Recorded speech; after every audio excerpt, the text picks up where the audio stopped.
শুধুমাত্র টাকার লোভে পড়ে বন্ধু পড়ালেখা বাদ দিয়ে বাসায় হাঁস মুরগির খামার গড়ে তুলেছে, তাও আবার প্রশিক্ষণ ছাড়া। যেখানে হাঁস, টাইগার মুরগি, পাকিস্তানি মুরগি এবং দেশি মুরগি আছে। এবং আজকে ওদের বাসায় গিয়ে আমি পাকা আমও খেয়ে আসলাম। আসসালামু আলাইকুম, সবার কি অবস্থা? আশা করি অনেক ভালো আছেন। তো আমি অনেক ভালো আছি। তো গাইস, আজকে আমি আমার এক বন্ধুর বাসায় চলে আসছি। আপনারা ওর বাসা দেখেন আর আমি ওর ব্যাপারে একটু কথা বলি। ও আর কি পড়ালেখা বাদ দিয়ে ওর দুলাভাইয়ের সাহায্যে আর কি বাসায় খামার গড়ে তুলছে। পড়ালেখাটা বাদ দেওয়ার দরকার ছিল, কয়টা দিন পর করতি, পড়ালেখাটা শেষ করতি, তাও করে নাই। তো যাই হোক, এখন আমি আপনাদেরকে দেখাই যে ওর বাসার খামারে কি কি আছে। এই যে ঘরটা দেখতেছেন, এই ঘরটার মধ্যে আর কি কয়েক রকমের মুরগি আর কোয়েল পাখি আছে। ও যেহেতু আমাকে বললো এই ঘরের মধ্যে কোয়েল পাখি আর কয়েক রকমের মুরগি আছে, তো চলুন আমি আপনাদেরকে দেখাই এই ঘরে আসলে কি আছে। ছোট্ট এই ঘরটার মধ্যে যে এত পরিমাণে জায়গা, এটা আমি জানতাম না। তো আমি আয়সা তো টোটালি পুরো শকড, এত পরিমাণে গন্ধ লাগতেছে এখানে। গাইস, এই যে এই পাশে দেখুন কতগুলা ঘুঘু আছে খাঁচার মধ্যে। ঘুঘু আমার কাছে খুবই ভালো লাগে।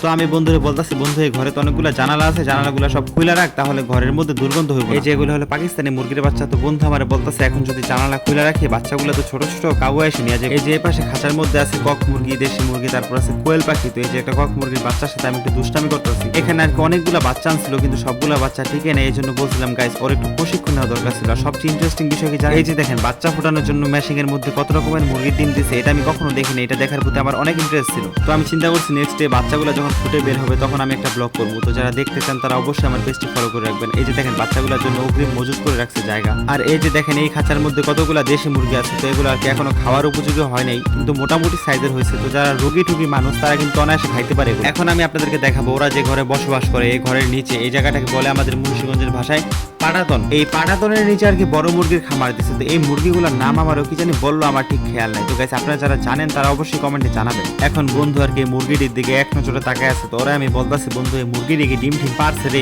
পারছে, একটু আগে যে মিশিং এর মধ্যে যেই খাইলে ডিম ফুটাইতে দিছি ওগুলা তো এই মুরগির ডিম। আমি কইলাম ও আচ্ছা ঠিক আছে ঠিক আছে। তো গাইস, আপনারা একটু দেখেন এক নজরে মুরগিগুলা ভালো করে। আর এই যে পাশে আছে দেশি মুরগির বাচ্চা। এই বাচ্চা এত পরিমাণে চালাক, একটা বাচ্চা যদি ছাইরা দিয়ে আপনি যদি 1000 টাকা দিমু তাও হারা দিন চাইলেও দূরে ধরতে পারবেন না। আর এই যে এই পাশে দেখেন কতগুলা হাঁস আছে। তো বন্ধুরা আমি বলতাছি এগুলা কি হাঁস? ওই আমার বলতাছে এগুলা এক জাতের হাঁস, অনেকগুলা ডিম পারে। আমি কই ডেলি কি 5টা করে পারবো? কয় না এত নাই, ডেলি একটা করে পারবো। এখন ওরা আমি বলতাছি, বন্ধু একটা হাঁস একদিন ফ্রাই করেছে। এখন ওরা বলতাছে হাঁস কেমনে ফ্রাই করে? মুরগি ফ্রাই করে খাওয়া যায়। আচ্ছা খাওয়াবো না একদিন। তো এখন ও আমাকে দেখাইবো টাইগার মুরগি। তো এখন এখানে 10-15টা টাইগার মুরগি আছে, আরো কিছু ডিম ফুটাই দিয়ে দিছে ওই যে মেশিং এর মধ্যে টাইগার মুরগি। সেগুলো আর কি ডিম পারে, রেগুলার না পারলেও তো একদিন পর পর পারে। আবার 2-1টা মুরগি নাকি রেগুলার ডিম পারে। দেখেন কি পরিমাণে পরিশ্রম। এটা কি চিন্তা করা যায়? যে মুরগিটা ধরছে এই মুরগিটা নাকি রেগুলার একটা করে ডিম পারে। আর আমরা একটা বুড়া মুরগি পালতাম, বিশ্বাস করেন গাইস, ডিম তো দূরের কথা একদিন পাইলাটার ভিতরে বইতো না।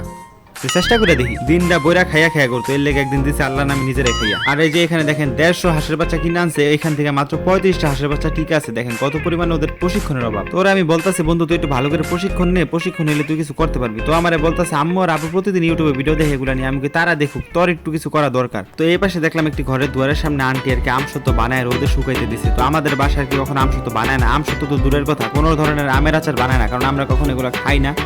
এন্ড যখন বিদেশ দেওয়া লাগে ভাইয়াকে বা অন্য কাউকে তখন আর কি বানায়। তো আমি একটু টেস্ট করে দেখি এটা স্বাদটা কেমন। আসলে আমি কবে সে ছোটবেলা খাইছি আমি নিজেও জানি না। আর আম সত্য আর আমের আচার খাওয়ার ইন্টারেস্ট আমার কখনো হয়নি। গাইস, আপনারা হয়তো জানেন না, আর অনেকে যারা মুন্সিগঞ্জ থাকে তারা তো জানে আমাদের মুন্সিগঞ্জ কিন্তু প্রচুর পরিমাণে কাঁঠাল ধরে। দেখেন ওদের বাসায় কত ছোট্ট চিকন একটা গাছ, এটার মধ্যে কত পরিমাণে কাঁঠাল ধরছে মাশাআল্লাহ। আর এই যে উঠানের মাঝখানে একটা জাম্বুরা গাছ আছে, জাম্বুরা গাছটার মধ্যে দেখেন কত বড় বড় জাম্বুরা ধরছে, একটা প্রায় 1-1.5 কেজি হবে। এই পাশটায় দেখেন এত সুন্দর একটি নিরিবিলি পরিবেশ, মানে সূর্যের আলো যতই থাকুক যতই গরম লাগুক এইখানে বসলে এত পরিমাণে শান্তি লাগবে যে এটার বলতে নাই। এখন আমি ভিডিও করতেছি, এর মাঝে দেখি চাল থেকে ঠাস করে টাম পড়লো, মানে গাছ থেকে পড়ছে। চাল দিয়া ঘুরাইতে ঘুরাইতে মাটি দিয়ে ঘুরাইতে ঘুরাইতে আমার সামনে এসে পড়ছে। এখন আমি তো অনেক খুশি। বন্ধুরা আমি বলতেছি, দেখ বন্ধু কত বড় টাম পড়ছে। এখন বন্ধু আমারে কয় এটা আমি ফিক্কা মারছি চালে তোরে খুশি করার জন্য। সেম আম আমার হাতেও একটা দেখ। এখন এই আম দুইটা আমি কলবার ভালোভাবে ধুইতে আসলাম, কারণ আম দুইটা আমি এখন খাবো।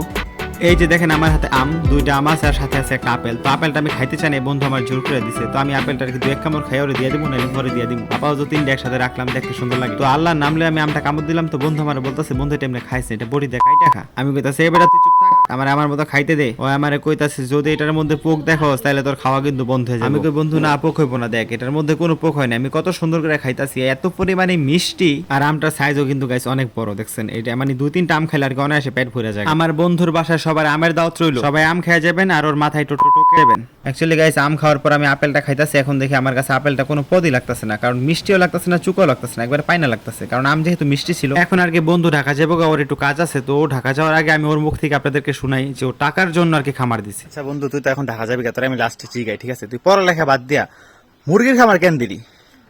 পড়ালেখা করে কি হইব? মুরগির খামার টাকা আসছে টাকা।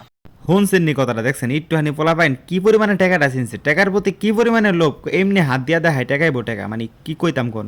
এখন যেহেতু খামার দিয়া লাগছে তো সবাই ওর জন্য দোয়া করবেন যাতে খামারটা অনেক উন্নতি করতে পারে এবং আমিও যাতে মাঝে মধ্যে দু একটা মুরগি টুরগি ফাও ঠাও নিয়ে খাইতে পারি। তো আজকের ভিডিওটা ছিল এ পর্যন্ত, সবাই ভালো থাকবেন এবং নেক্সট কোনো ভিডিওতে দেখা হবে। আল্লাহ হাফেজ।